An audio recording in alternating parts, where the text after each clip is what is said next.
Today topic is how to learn a new language by moving abroad. My name is Paul Salo, and I speak several languages fluently. I use them in business. I use them to manage people.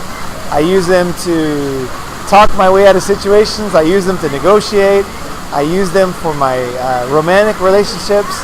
I love to speak foreign languages, and speaking English this much is actually unusual for me. I'm usually speaking either Japanese, Chinese, or a number of other languages I learned over the years. Someone that people ask me is how to learn a foreign language. One of the best things you can do to learn a foreign language, it's so obvious, but some people don't think about it, is simply to move abroad. When you live abroad, languages just come so easy because you're surrounded by people. You're surrounded by people talking to you, people speaking to you, people being very, like right now I'm being surrounded by kids.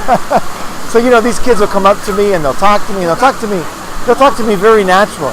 And, hey, and, hello. And that's something that, it motivates you. I don't know if you just saw that, but I don't even know these people, but they just came up and said hi. When people come up to you and speak a foreign language to you,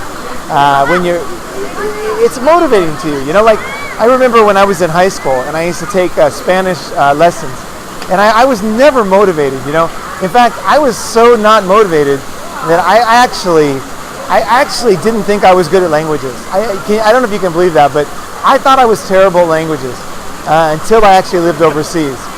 Which I look back, it's terrible because that's one of my biggest skills, and that's one of the things I love the most now, is learning languages. It's like half the reason why I move overseas sometimes is because I can learn a new language. When I came here, one of my biggest goals was to learn Chinese. So, it's a tragedy. But I'll tell you, when you get the motivation is when you are around things that motivate you, right? I talk about that a lot. And so it's like the kind of spontaneous things in life that happen to you. When people come up and talk to you, or something occurs, some kind of situation occurs, and that will give you the motivation to speak, right? When you see somebody you want to speak to, that's when you get motivated to speak, right? That's when you'll learn to speak. There's many examples of that, whether it's a romantic thing or if you have a baby overseas, you'll have such a deep desire to communicate with your own child that you'll become fluent in a language very quickly. Whereas when you don't have that motivation, when you're just going about your daily life and you're just doing your normal stuff, you don't feel the motivation to really study like you do when something happens that emotionally grabs you, right? I'm going to go through many of the steps that I use to learn languages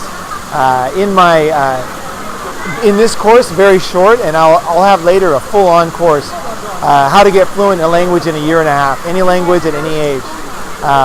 I'll just say one tidbit as we leave, is I learned Chinese language when I was 40 years old. I'm 48 years old now, and I was 40 years old when I started studying Chinese. And I'm fluent in Chinese now. So don't think you're too old, don't think it's too late, and definitely don't think you're not good at languages, because you can learn a language, and it's all about having the right advice. It's about having somebody who's done it before, not some egghead, educated guy, whatever. It's somebody who can actually speak a language fluently, someone who can react to the language, someone who can negotiate, someone who's actually using the language fluently in their life, right? That's an expert. It could be, it might not be a guy at Harvard. It might be that grandfather down the street who came to, moved to the U.S., for example. You could see somebody back home. He learned the language, and he's the expert. He speaks it. So I'm going to teach you how to speak a language. So as you can see, it's pretty exciting here. I'm having a great time. Even filming this thing, I'm having a great time. The reaction of the people is cracking me up. So I'll stop the video now, but thanks for watching.